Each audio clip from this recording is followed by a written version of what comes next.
모든 스포츠에는 흐름이란 것이 존재합니다. 경기의 매 순간마다 바뀌는 짧은 단위의 흐름도 있지만 오랜 세월이 지나야 알 수 있는 흐름 또한 존재합니다. 1992년에 출범한 프리미어리그는 블랙번이 우승을 차지한 94-95 시즌을 제외하면 퍼거슨 감독의 맨유와 아르센 벵거 감독의 아스날이 지배하고 있다고 해도 과언이 아니었습니다. 지금은 빅4, 빅6 이런 방식의 강팀을 구분하는 용어가 존재하지만 이런 구도가 자리 잡힌 것이 그리 오래되지는 않았고 그 씨앗이 뿌려진 해가 개인적으로 2004년도라고 생각합니다.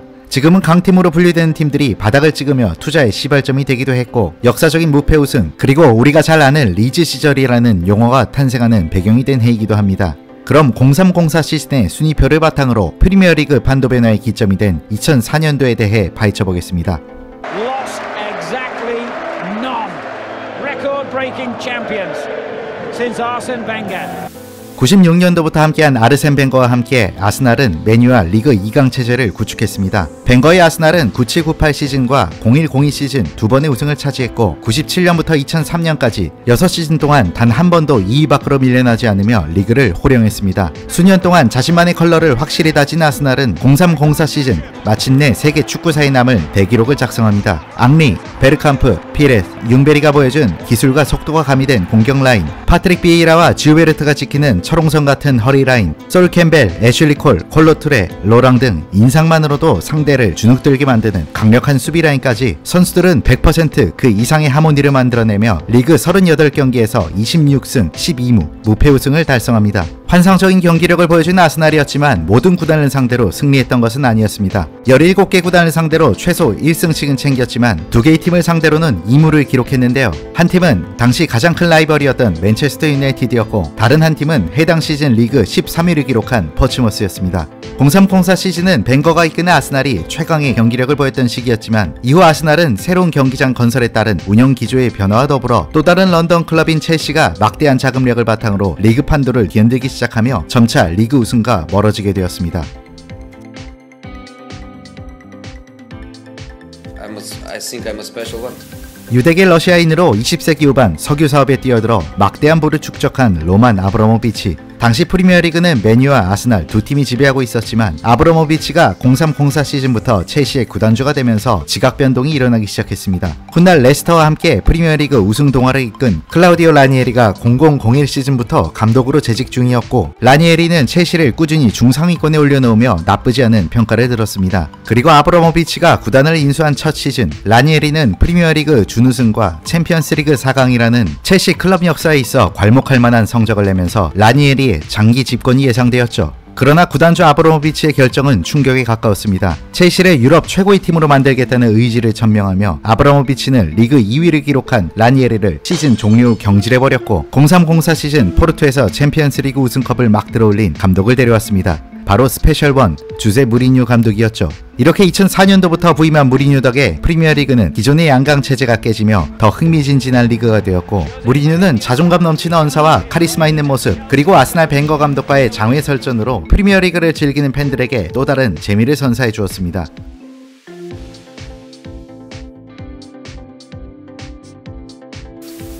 1992년 프리미어리그 출범 이후 맨유와 함께 왕조를 구축하며 세계 최고의 감독으로 군림했던 알렉스 퍼거슨. 1992년도부터 은퇴를 선언한 2013년까지 21시즌 동안 그는 거의 모든 시즌 우승 혹은 준우승 기록을 남겼습니다. 2위 밖으로 밀려난 시즌은 단 3시즌, 그 최악이라는 성적 역시 단 3위에 불과했습니다. 01-02 시즌 아스날과 리버풀에 밀려 3위를 기록했던 맨체스터 유나이티드는 03-04 시즌에는 앞서 언급한 라니에리 감독이 이끈 첼시에 밀려 3위를 기록, 퍼거슨 감독의 자존심에 큰 상처를 안겨줬습니다. 그리고 다음 시즌인 04-05 시즌에는 무리뉴 감독의 첼시가 38경기 15실점이라는 말도 안 되는 수비력을 보여주며 완벽한 리그 우승을 차지했고 맨유는 아스날에게도 밀리며 또다시 3위를 기록했습니다. 우승에 익숙했던 최고의 감독이었지만 이렇게 2004년도를 기점으로 03-04, 04-05 두 시즌 연속 3위를 차지하며 퍼거슨 감독에게 이 시기는 나름 상당한 암흑기라 불리만 했습니다. 이후 각성한 퍼거슨 감독은 2012-13 시즌을 끝으로 은퇴할 때까지 단 한 번도 이런 성적을 거두지 않았습니다.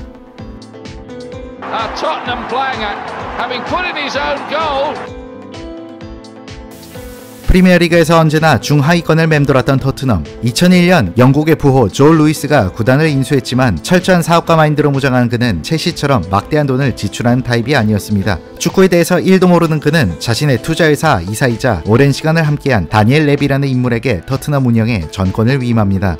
2001년부터 팀을 맡아온 글렌 호들 감독은 팀을 10위권 언저리에 위치시키며 무난한 감독 생활을 했으나 03-04 시즌 초반 1승 1무 4패로 토트넘이 리그 18위까지 추락하자 6경기 만에 경질되었습니다. 이 시즌의 토트넘은 연패가 시작되면 걷잡을 수 없는 모습을 보여주었는데요. 4연패를 기록한 구간이 2번이나 있었고 심지어 29라운드부터 36라운드까지 무려 8경기 동안 승리가 없기도 했습니다. 그나마 시즌 중반인 20라운드부터 25라운드까지 6경기 동안 5승 1패를 기록한 이 시기가 없었다면 아마도 토트넘은 강등이라는 대재앙을 맞이했을 가능성이 매우 컸습니다. 무려 19패를 당하며 리그를 14위로 마친 토트넘은 스쿼드의 질을 근본적으로 개선할 필요성이 제기되었고 여름 이적 시장 영입이 4-5명에 불과했던 과거와 달리 04-05 시즌부터 선수 영입에 공을 들이기 시작했습니다. 04-05 시즌 14명을 영입한 토트넘은 05-06 시즌에도 이영표와 에드가 다비지를 포함해 11명의 선수를 영입했고 06-07 시즌 역시 이집트 왕자 미도, 백작, 베르바토프 등 11명의 선수를 영입하며 지속적으로 스쿼드를 업그레이드해 나갔습니다.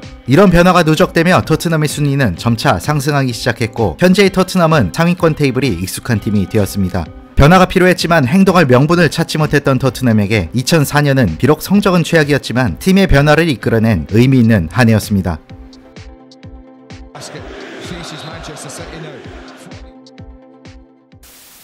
지금야 리그 테이블 상위에 위치한 것이 당연시되는 맨체스터 시티지만 과거 맨시티는 리그 순위 아래쪽에서 찾는 편이 빠른 팀이었습니다. 프리미어리그 출범 이후 무려 2번이나 강등을 당하기도 했던 약팀으로 분류해야 할 팀이었죠. 00-01 시즌 18위로 프리미어리그와 작별을 고했던 맨시티는 그래도 한 시즌 만에 복귀하며 저력을 보여주었고 02-03 시즌은 무려 9위에 랭크되며 팬들의 기대를 한껏 드높였습니다. 03-04 시즌 역시 첫 7경기를 3승 3무 1패로 나쁘지 않은 출발을 보였던 맨시티. 1패 역시 당시 극강의 전력을 보여주던 아스날에게 당한 것이었기에 누구도 이를 크게 문제 삼지 않았습니다. 그러나 12라운드부터 시작된 맨시티의 부진은 이후 끝을 모르고 이어졌습니다.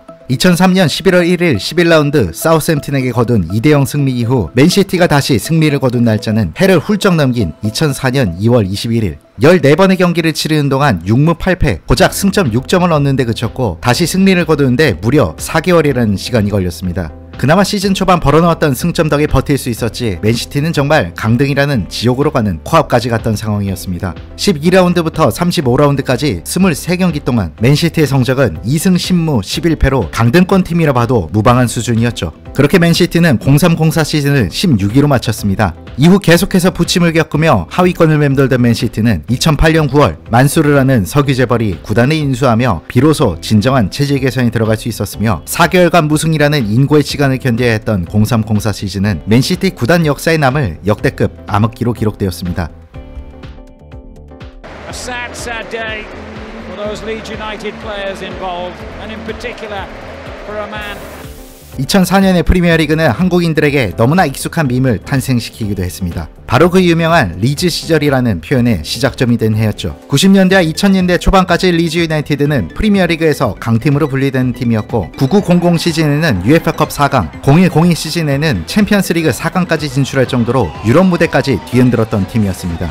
그러나 이런 과정에서 막대한 이적료 지출과 엄청난 주급 인상으로 인해 팀 전체가 휘청거리기 시작했습니다. 01-02 시즌 챔피언스리그 4강에는 진출했지만 리그 5위를 기록하며 차기 년도 챔피언스리그 진출에 실패. 안 그래도 부실했던 재정 상황은 더욱 악화일로로 치닫게 되었는데요. 재정 악화로 인해 고가에 사온 선수들을 헐값에 팔아넘겨야 하는 상황을 맞이하며 경기력은 곤두박질 치기 시작했고 수년간 상위권을 지켜온 리즈의 02-03년도 성적은 15위까지 추락했습니다. 그리고 03-04 시즌 에는 10라운드부터 단 한 번도 강등권을 벗어나지 못하는 최악의 모습으로 무려 21패를 당하며 19위로 프리미어리그를 떠나게 되었습니다. 강등된 리즈는 주급 압박으로 인해 선수들을 대량으로 방출하기 시작했고 그 가운데는 리즈 시절 밈의 주인공 앨런 스미스도 포함되어 있었습니다. 공격수로 리즈 유나이티드의 전성기를 함께했던 앨런 스미스는 맨유로 이적한 뒤 이전만큼 기량을 보여주지 못했는데 05-06 시즌부터 맨유에서 활약하기 시작한 박지성 덕분에 해외 축구에 대한 관심이 올라간 상황에서 박지성이 동료였던 앨런 스미스의 과거를 언급하며 앨런 스미스의 리즈 시절이라는 문구가 사용되기 시작했고 일부 해외 축구 팬들이 사용하던 리즈 시절이라는 단어는 이후 특정인의 전성기를 나타내는 용어로 굳어졌습니다. 그렇게 03-04 시즌을 끝으로 마무리된 리즈 유나이티드의 리즈 시절. 완전히 나락으로 간 리즈는 06-07 시즌에는 2부를 넘어 3부 리그까지 추락하는 안타까운 모습을 보여주었고, 그들이 프리미어리그로 돌아오기까지는 무려 17년이라는 아주 오랜 세월이 걸렸습니다.